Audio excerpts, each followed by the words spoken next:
ما أفكر بالزواج، وأنا نفسيا أصلا يعني عفت الرجال، عرب ولا أجانب، يعني بصراحة عفتهم. عفت الرجال، عرب ولا أجانب، يعني بصراحة عفتهم. عرب ولا أجانب، يعني بصراحة عفتهم. أبيها. ما أفكر بالزواج.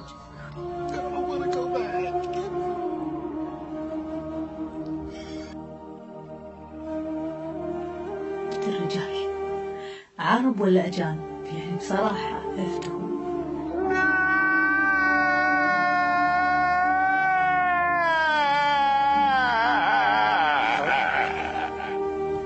ما أفكر بالزواج، وأنا نفسيا أصلا يعني عفت الرجال، عرب ولا أجانب، يعني بصراحة عفتهم.